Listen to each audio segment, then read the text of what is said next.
Our next speaker, Mr. David Kelly. Where is David? Hello, David. He is the acting CEO of Odyssey House. Please join me in welcoming him to the stage, Mr. David Kelly.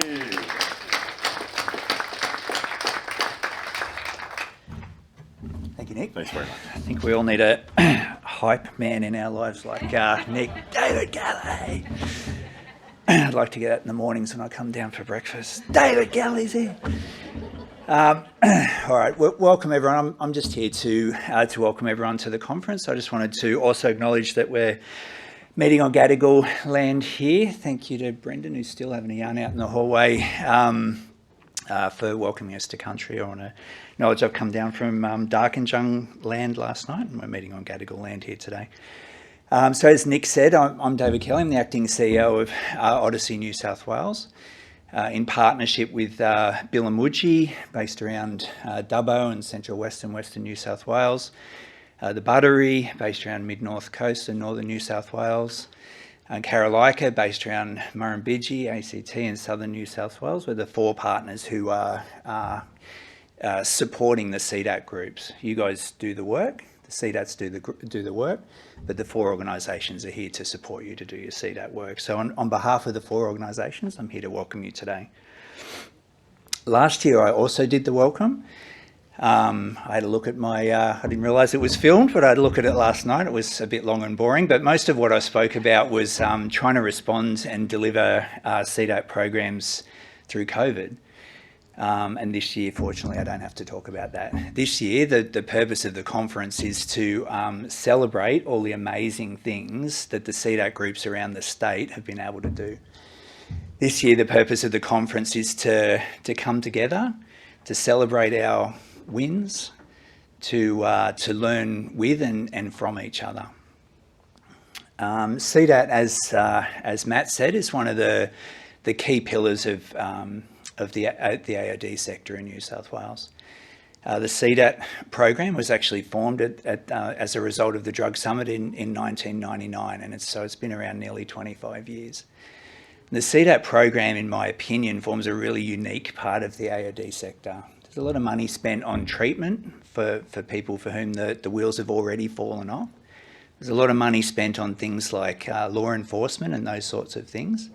The CDAT program is really unique. The CDAT program's purpose is to work to support communities. A lot of the harms, as we know, the harms related to drug and alcohol use, the harms don't just happen to and for the people who are using drugs or alcohol or other things like gambling as well. The harms are also to their family, their friends, their loved ones, their children, their partners, other people who care for them. The harms are also to their broader community, either directly or indirectly. And the CDAT program is really a program that's designed to support there.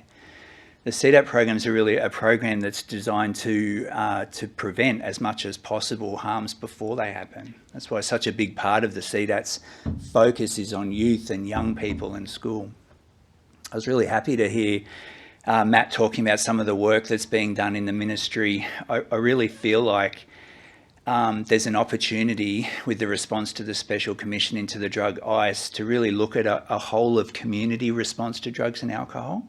People don't use drugs and alcohol for no reason generally.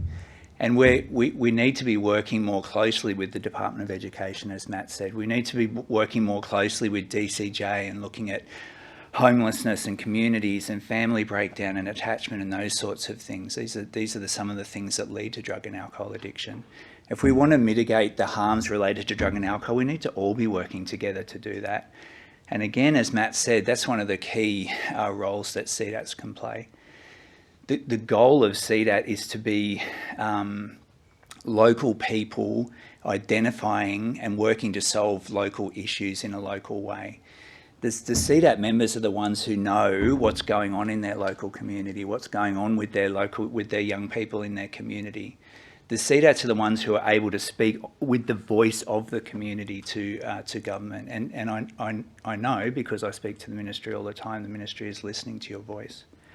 So we play a really important part in the drug and alcohol sector. As I said, we don't have to talk about trying to do all of our CDAT meetings on Zoom this year.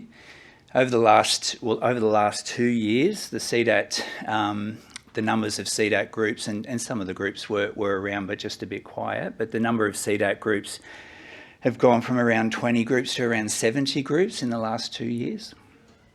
Last year alone, $350,000 worth of grants were given out to 50 CDATs around the state to support your local communities, to support your activities that you wanted to do. We've had 4 primary prevention webinars to help educate people who are members of the CDAT. We've had 4 drug trends and emerging drugs webinars too. As we're going to be talking about over the 2 days, we've been working hard to develop the communication strategy to help support all of you guys to communicate the objectives of the CDAT program. We've had a bunch of tailored capacity building workshops as well. This is an exciting time for the CDATs where COVID's behind us. We've done an amazing job in the last year, and we're all looking forward to doing an amazing job in the year ahead. So I just wanted, on behalf of Billamugi, Karalika, the Buttery and Odyssey, to welcome you all to the conference. We're looking forward to learning and experiencing together and celebrating too. So thank you very much. Thanks, Nick.